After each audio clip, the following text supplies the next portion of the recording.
بسم اللہ الرحمن الرحیم الحمد للہ نحمده ونستعینه ونستغفره ونؤمن به ونتوکل علیہ ونعوذ باللہ من شرور انفسنا ومن سیئات اعمالنا من یهده اللہ فلا مضل له ومن یضلل فلا ہادی له ونشهد أن لا إله إلا الله وحده لا شريك له وأشهد أن محمدا عبده ورسوله الذي أرسل إلى الناس كافة بشيرا ونذيرا أما بعد فأعوذ بالله من الشيطان الرجيم بسم الله الرحمن الرحيم شہر رمضان الذي انزل فيه القرآن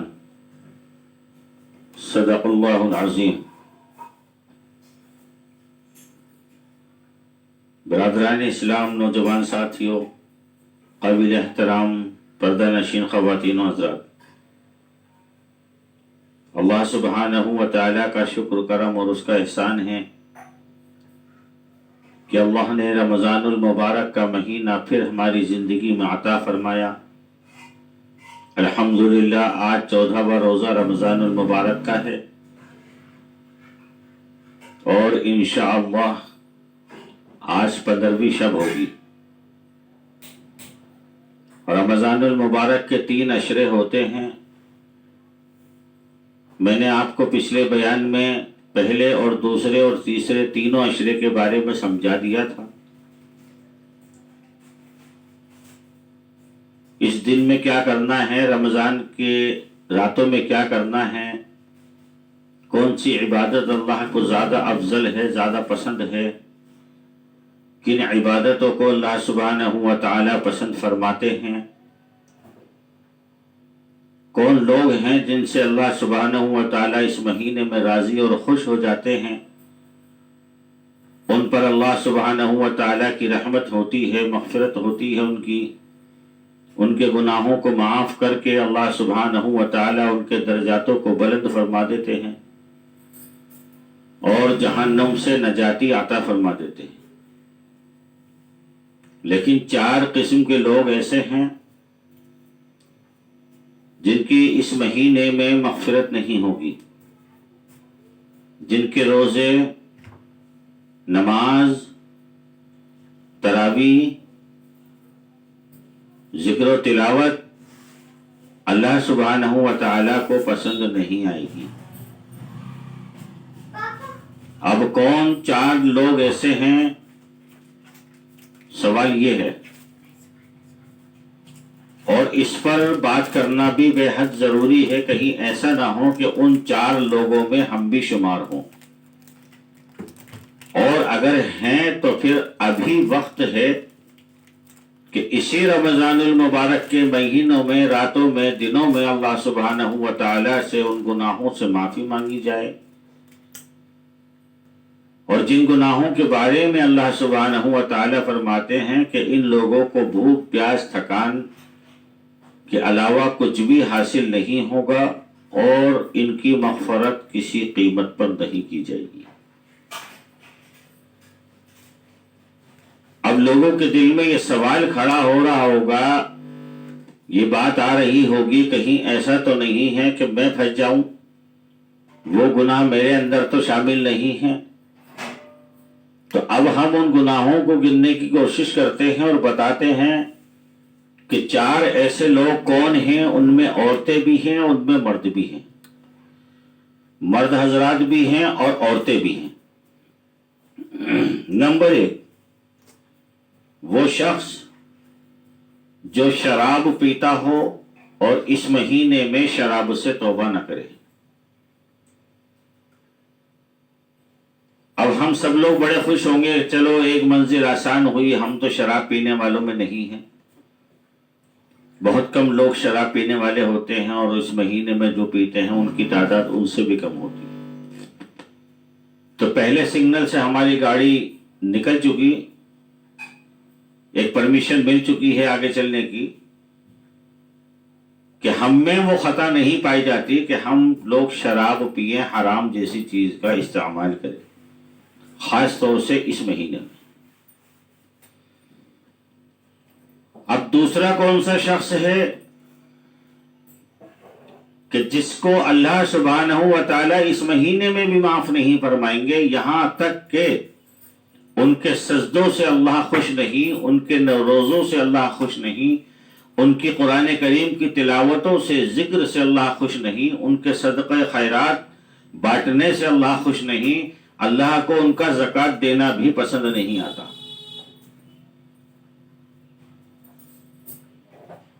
اب ہم لوگ پھر سوچ میں پڑ گئے کہ کہیں ایسا نہ ہو اب پھنس جائیں، اب اس لوگوں میں ہم شمار ہو جائیں۔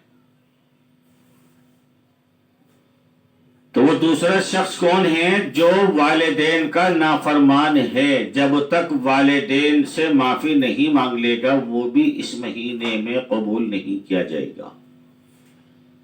اچھی طرح سے بات کو سمجھیے، نافرمانیاں بہت طرح کی ہوتی ہیں۔ جو شخص اپنے والدین سے جھڑک کر بات کرتا ہے، ڈانٹتا ہے ان کو، ان سے تو طلاق کرتا ہے، ان کو گرا ہوا سمجھتا ہے، ان کو حقیر سمجھتا ہے، ان کو جاہل سمجھتا ہے، ان کو پچھلے دور کا سمجھتا ہے، آج کے دور کو عزیز سمجھتا ہے، اور وہ یہ سمجھتا ہے کہ ہم آج کے دور کے لوگ ہیں، اور آج سائنس کا دور ہے، آج دماغ کا دور ہے، آج ترقی کا دور ہے، آج کوٹھی اور بنگلوں کا دور ہے، آج بڑے بڑے موبائل فونوں کا، لمبی لمبی گاڑیوں کا دور ہے، آج مارکیٹوں کی سچویشن الگ ہے، اس ٹائم کی زندگی الگ تھی، اس وقت کی زندگی الگ ہے۔ یا والدین کی خدمت کو انجام نہ دے، والدین کے کام کو منع کرے، انکار کرے، یا سستی کا مظاہرہ کرے، یا کام بھی کرے لیکن اس سے پہلے والدین سے زبان زوری کرے اور والدین کی بے عزتی کرے اور ان کا دل دکھا دے۔ حالانکہ کام تو اس نے کیا، خدمت کو انجام اس نے دیا، لیکن پہلے اس نے زبان زوری کی، پہلے اس نے اپنے والدین کو غلط ثابت کیا، اپنی والدہ کو غلط ثابت کیا، ان کے حکم کو ٹالا، اپنے والد کو غلط ثابت کیا، ان کی غلطی نکالی، اپنے سامنے اپنے آپ کو صحیح اور والد کو غلط تسلیم کیا، اس کے بعد اس نے ان کی خدمت کو انجام دیا۔ ایسے شخص کی بھی اللہ کے یہاں مغفرت اس مہینے میں نہیں ہوگی۔ اب بہت سارے لوگ پھنس گئے اس کے اندر، کیونکہ بڑی تعداد کے اندر جو اس وقت ہے وہ والدین کے نافرمانوں کی تعداد بڑی بڑی ہے، اس کے اندر بیٹیاں بھی ہیں اور بیٹے بھی ہیں۔ اب بے شمار لوگ پھنس گئے، سب کی گاڑیاں ٹھپ ہو گئی، رک گئی اپنی جگہ، کہ جب تک وہ اپنے والدین کو اس مہینے میں راضی اور خوش نہ کر لیں، ان سے معافی نہ مانگ لیں، ان سے اپنے آپ کو معاف نہ کرا لیں۔ آج تو ٹیکنالوجی کا زمانہ ہے نا، ماشاءاللہ طرح طرح کے فون آ رہے ہیں، ان میں واٹس ایپ وغیرہ آ رہے ہیں، آپ کامنٹ میں بھی لکھ کر بھیج سکتے ہیں، آپ میسج بھی کر سکتے ہیں، آپ ویڈیو کال بھی کر سکتے ہیں، اگر آپ دور ہیں آپ پہنچ نہیں سکتے، والدین سے رو کر معافی مانگ سکتے ہیں، آگے نہ کرنے کا عہد کر سکتے ہیں۔ اللہ کی قسم، اللہ نے والدین کو وہ محبت دی ہے، اولاد کی وہ محبت دی ہے کہ ایک آنسو نکالنے سے والدین تمام خطاؤں کو بھول جایا کرتے ہیں اور اپنی اولاد کو معاف کر دیتے ہیں۔ تو اس سے زیادہ سنہری موقع، اس مہینے سے زیادہ سنہری موقع ان لوگوں کے لیے نہیں آنا۔ سمجھیے، جو بات کہی گئی ہے اس کو یاد رکھنے کی کوشش کیجیے گا۔ نمبر 1، وہ شخص جو شراب پیتا ہو یا کسی قسم کا حرام نشہ کرتا ہو اور اس مہینے میں وہ حرام چیز کو چھوڑ کر اس سے توبہ نہ کر لے، اللہ سے معافی نہ مانگ لے، اس شخص کو بھی معاف نہیں کیا جائے گا۔ دوسرا وہ شخص ہے جو والدین کا نافرمان ہے۔ حضرت صلی اللہ تعالی علیہ وسلم ارشاد فرماتے ہیں، اے لوگو، اگر حضرت بلال حبشی رضی اللہ تعالی عنہ تکبیر پڑھ لیتے اور میں نماز کے لیے حاضر ہو جاتا، نیت باندھ لیتا اور حجرے میں سے آواز آتی کہ بیٹا محمد، تو میں پہلے والدہ کی بات سنتا۔ والدہ کا مقام اللہ نے وہ بتایا ہے، والد کا مقام اللہ نے وہ بتایا ہے۔ اور مت بھولیے گا کہ والد کی دعاؤں سے جنتیں حاصل ہوتی ہیں، والد کی دعاؤں سے اللہ راضی ہوتا ہے، والدہ کے قدموں کے نیچے جنت ہوتی ہے، ان کی خدمات سے اللہ تعالیٰ جنت میں تمہاری انٹری کر دیں گے، تمہیں جنت الفردوس میں داخل کر دیں گے۔ اور اگر تم نے والدین کو ناراض کیا اور کسی بھی وقت میں ناراض کیا، کسی بھی مہینے میں کیا، کسی بھی عمر کے حصے میں کیا، اور اس مہینے میں تم نے اپنے والدین کو راضی نہیں کیا، تو اللہ کی قسم تمہاری نمازیں، تمہارے روزے، تمہاری تلاوتیں، تمہارے صدقے، تمہارے خیرات، کوئی چیز تمہارے کام نہیں آئے گی۔ سب سے بڑا جرم یہ ہوگا کہ تم اللہ کے بندوں کے یعنی کہ اپنے والدین کے نافرمان ہوں۔ جو والدین کا نافرمان ہوتا ہے وہ اللہ کی قسم اللہ کا نافرمان ہوتا ہے۔ امام الانبیاء محبوب کبریا حضرت محمد مصطفیٰ صلی اللہ تعالی علیہ وسلم، قربان جاؤں آپ کی ذات پر، رحمت للعالمین ہیں۔ آپ نے ارشاد فرمایا، اے ایمان والو، والدہ کی خدمت کرنا ان کے قدموں کے نیچے جنت ہے۔ والد کا حکم ماننا، والد کی خدمت کرنا، ان کی دعاؤں میں تمہاری بخشش ہوگی۔ انسان کو چاہیے،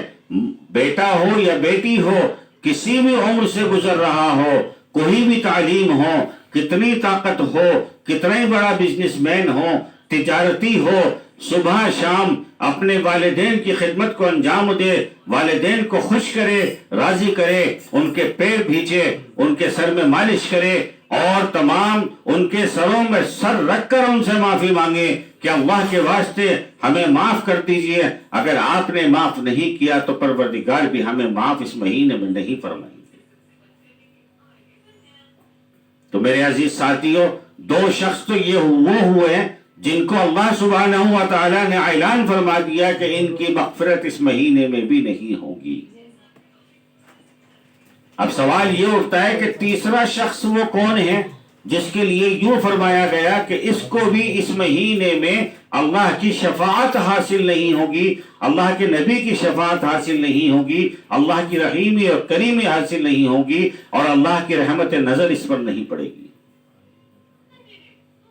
وہ شخص بڑا خطرناک ہے۔ اس شخص کی پہچان حضرت صلی اللہ تعالی علیہ وسلم نے ارشاد فرمائی، نماز بھی پڑھتا ہے، روزہ بھی رکھتا ہے، تلاوت بھی کرتا ہے، صدقہ خیرات بھی دیتا ہے، سارے اچھے کام کرتا ہے، لیکن خاندان میں آپس میں پھوٹ ڈالتا ہے، آپس میں رشتہ داروں کو لڑانے کی کوشش کرتا ہے، ایک دوسرے کی چغلی اور غیبت کرتا ہے، ایک دوسرے پر الزام لگاتا ہے، ایک دوسرے پر تہمت لگاتا ہے، حالانکہ وہ خرابی اس کے اندر نہیں تھی، لیکن اس کے اندر خرابی نکالی جب اس کو معلوم ہوا تو اس کا دل ٹوٹا۔ تو خاندانوں میں توڑ پیدا کرانے والے، رشتہ داروں میں توڑ پیدا کرانے والے، رشتہ داروں کو ذلیل سمجھنے والے، رشتہ داروں کو حقیر سمجھنے والے، اور رشتہ داروں کی چغلی اور غیبت کرنے والے، اپنے بھائیوں کی غیبت کرنے والے، اپنے بھائیوں کی چغلیاں کرنے والے، اپنے بھائیوں کے لیے کی طرف سے حسد رکھنے والے، کینہ رکھنے والے، ان لوگوں کی بھی اللہ سبحانہ و تعالیٰ اس مہینے میں مغفرت نہیں فرمائیں گے، چاہے وہ پورے مہینے سجدے میں الٹے رہیں، پورے مہینے روزہ رکھیں، پورے مہینے تراویح پڑھیں، خوب صدقہ کریں، خوب خیرات کریں، خوب زکوٰۃ ادا کریں، خوب مسجدوں کو آباد کریں، خوب ٹوپیاں اوڑھیں، داڑھی رکھیں، لیکن اللہ سبحانہ و تعالیٰ کی نظر میں وہ شخص اچھا نہیں ہے جو خاندان اور رشتہ داروں کے بیچ میں درار پیدا کرواتا ہے۔ ہاں، اگر کسی کی بات ہمیں اچھی نہیں معلوم ہوتی، ہم اس سے دوری تو اختیار کر سکتے ہیں، لیکن اس کی طرف سے اپنے دل میں کینہ نہیں رکھ سکتے۔ اگر کوئی بات ہمارے سامنے آئی ہے ہم اسے دوسری جگہ ٹرانسفر نہیں کر سکتے، ہم کسی اور سے نہیں کہہ سکتے فلاں شخص تیرے لیے ایسا کہہ رہا تھا، اس سے نفرتیں پیدا ہوتی ہیں، رشتے ٹوٹتے ہیں، رشتوں میں بربادی آتی ہے، خاندان تباہ ہو جاتے ہیں، نسلوں کے اندر دشمنی پیدا ہوتی ہے۔ تیسرا وہ شخص ہو گیا، 3 لوگ ہو گئے۔ اب چوتھا کون سا شخص ہے جس کے لیے اللہ سبحانہ و تعالیٰ فرماتے ہیں ہم اس مہینے میں ان کی بھی مغفرت نہیں کریں گے، ان کے بھی روزے نماز تمام قسم کی جانی مالی عبادتیں رد کر دی جائیں گی، ان کو بھی محروم کر دیا جائے گا، وہ بھی گمراہ ہو جائیں گے۔ وہ کون لوگ ہیں؟ جو شرک اور بدعت کو انجام دیتے ہیں، اللہ کے ساتھ شرک کرتے ہیں اور اللہ کے پیارے دین کے اندر بدعت کو شامل کرتے ہیں۔ اس میں بھی بہت سارے لوگ پھنستے ہیں، بلکہ اس میں تو بڑے بڑے عالم پھنس رہے ہیں، مفتی پھنس رہے ہیں، مولوی پھنس رہے ہیں، امام پھنس رہے ہیں، اہل علم طبقہ پھنسا ہوا ہے، غیر علم والا طبقہ پھنسا ہوا ہے، عورتیں پھنسی ہیں، مرد پھنسے ہیں، کیونکہ وہ جو زندگی کے جو مسائل ہوتے ہیں، زندگی کی جو ضرورتیں ہوتی ہیں، جس کو بچوں کی بیاہ شادی ہوتی ہے، بچوں کے فنکشن ہوتے ہیں، عید آتی ہے، بقرعید آتی ہے، رمضان آتا ہے، اور بہت ساری خوشیوں کے وقت آتے ہیں، اس کے اندر بدعات کو شامل کیا جاتا ہے ان کے یہاں۔ اور اتنی بڑی جہالت کا ثبوت دیتے ہیں وہ لوگ کہ خاندانی ریتی رواج کو انجام دیتے ہیں، اس میں فضول خرچ کرتے ہیں، اور پھر اس کو اپنے اوپر ضروری اور لازم سمجھ لیا جاتا ہے۔ اللہ محفوظ فرمائے، اگر کچھ لوگ اس بدعت سے بچ بھی جاتے ہیں تو لوگ ان کا جینا دشوار کر دیتے، لوگ انہیں گری ہوئی نظروں سے دیکھتے۔ مثلا نکاح کا وقت ہے، لڑکا لڑکی بالغ ہیں، اللہ کے نبی حضرت محمد مصطفیٰ صلی اللہ علیہ وسلم نے ارشاد فرمایا مرد اور عورت ایک دوسرے کی ضرورت ہیں، ایک دوسرے کے لیے بنائے گئے ہیں، ان کے لیے بدکاری سے بچنے کے لیے، ان کا وقت خراب ہونے سے بچنے کے لیے ان کا نکاح کر دو۔ نکاح کرنا سنت ہے، اس نکاح کا ولیمہ کرنا سنت ہے۔ اب دیکھ رہے ہیں نا کتنا اچھا رواج چل رہا ہے کہ لڑکا ٹھہرانے جا رہے ہیں، لڑکی ٹھہرانے کے لیے جا رہے ہیں، خاندانی ریتی رواج ہیں، اس کو اپنے اوپر زبردستی لازمی سمجھ لیا، اور پھر بدعت اس گناہ کو بھی کہا جاتا ہے جس کو انسان گناہ تسلیم نہیں کرتا، اسے گناہ ہی تسلیم نہیں کرتا انسان، اور پھر کہتے ہیں ہمیں تو خاندان میں جینا ہے، ہم خاندانی لوگ ہیں، ہم برادری لوگ ہیں، ہماری برادریاں اونچی ہیں، ہم تو خاندانی لوگ ہیں۔ پہلے مشرکوں کے یہاں یہ رسم جو ہوا کرتی تھی وہ سگائی کے نام سے ہوا کرتی تھی، تھوڑی تعلیم اور حاصل ہوئی، لوگوں نے اپنے بچاؤ کے لیے، اہل علم طبقے نے اس کا نام بدل دیا، فنکشن وہی رکھا، سگائی کا نام کر دیا منگنی۔ پھر جب اور اچھا ماحول بنا اور اچھی تعلیم اور تربیت ہونی شروع ہوئی تو اس کا نام رکھ دیا چوڑی پہنانا۔ اب چوڑی پہنانا، انگوٹھی پہنانا، منگنی کرنا، سگائی کرنا،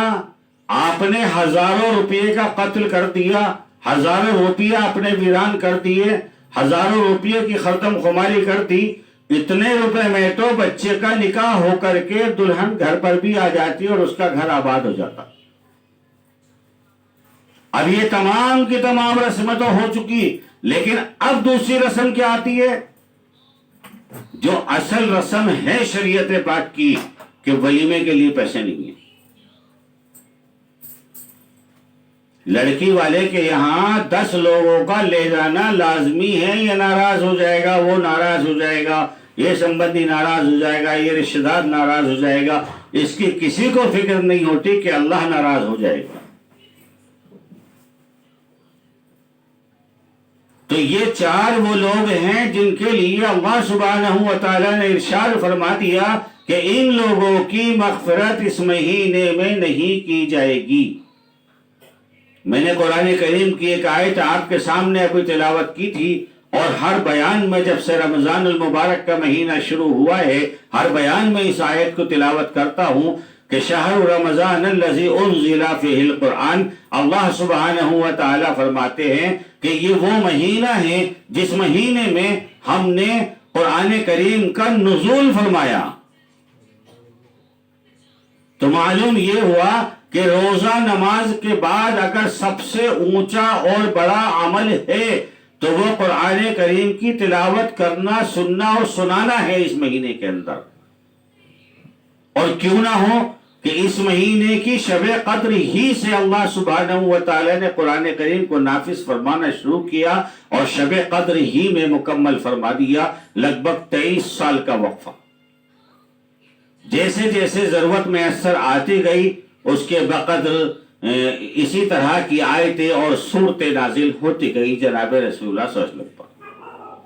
جس کو اللہ سبحانہ و تعالی یوں فرماتے ہیں اِنَّا أَنزَلْنَاهُ فِي لَيْلَةِ الْقَدْرِ وَمَا أَدْرَاكَ مَا لَيْلَةُ الْقَدْرِ،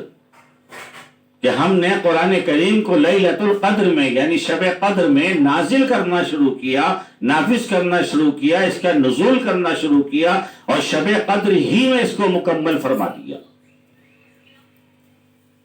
اب شب قدر کیا ہے اس کو بھی سمجھنا ہے کہ رمضان المبارک کے آخری عشرے کے اندر جو شب قدر کے لیے ہمیں حکم ہے کہ ان 5 راتوں میں شب قدر کو تلاش کرنا ہے۔ یہ تلاش کا حکم کیوں ہے؟ اور یہ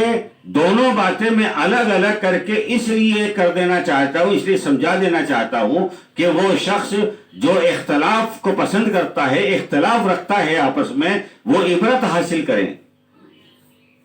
کہ شب قدر وہ رات ہے جس میں وحی نازل ہوئی اللہ کی طرف سے انعامات کی، امت مسلمہ کے لیے، اللہ کے بندوں کے لیے اللہ کا انعام نازل ہوا، لیکن حضرت صلی اللہ تعالی علیہ وسلم کے ذہن سے نکل گئی۔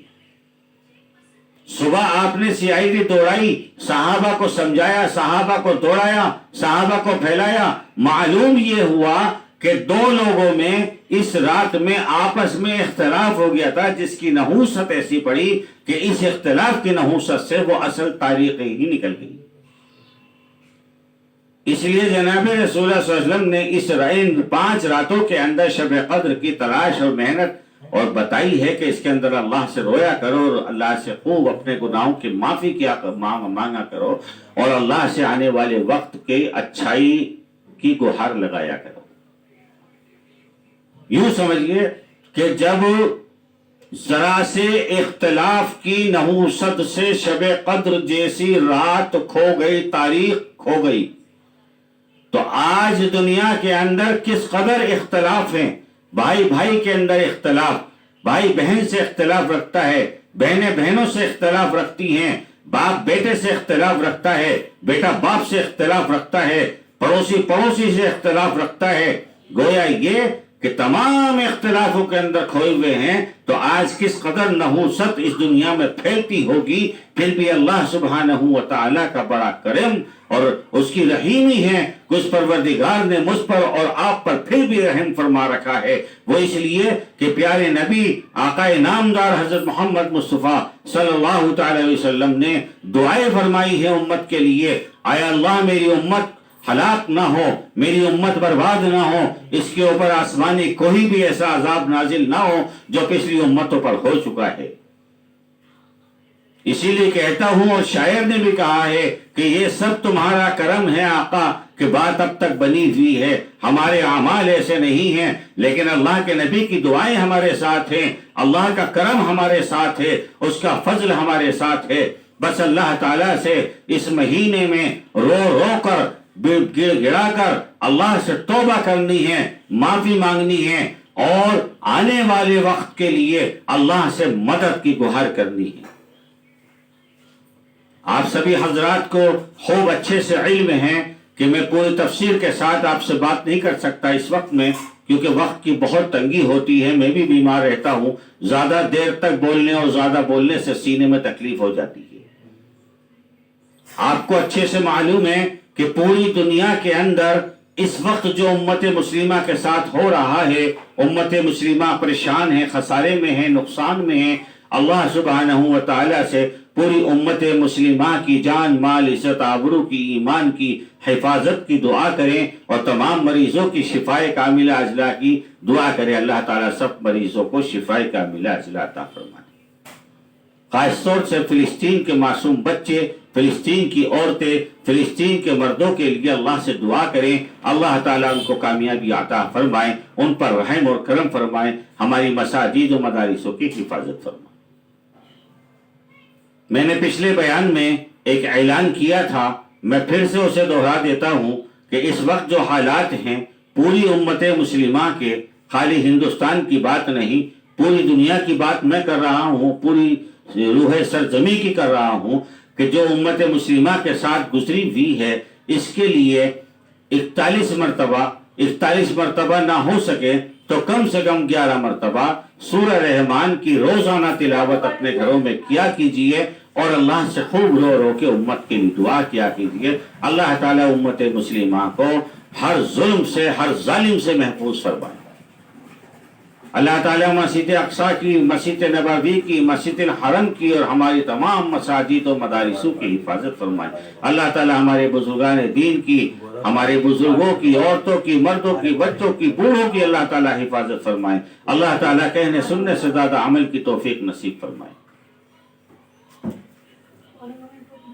ہر بیان کے اندر اعلان کرتا ہوں کہ حضرت والا میرے والد محترم حضرت مولانا قاری عتیق احمد خان قاسمی نجیب آباد دامت برکاتہم اپنی اس وقت بزرگی کے وقت سے گزر رہے ہیں۔ الحمدللہ اللہ نے 92 یعنی 92 سال کی اللہ نے عمر کر دی ہے۔ اللہ تعالیٰ آپ کی عمر میں برکت عطا فرمائے، لمبی عمر آپ کو عطا فرمائے۔ بیمار بھی رہتے ہیں، کمزور بھی رہتے ہیں اور امت کا سرمایہ بھی ہیں، امت کے لیے سرپرست بھی ہیں، امت کے سرپرست بھی ہیں۔ اللہ نے قلبی بڑی خدمت کو حضرت والا سے امت کی انجام تک پہنچایا ہے۔ اللہ تعالیٰ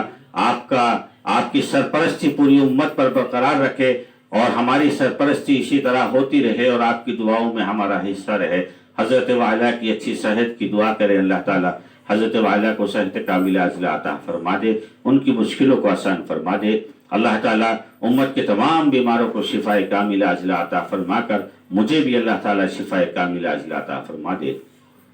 سبحان ربک رب العزت عما یصفون وسلام علی المرسلین والحمد للہ رب العالمین۔ السلام علیکم ورحمۃ اللہ وبرکاتہ۔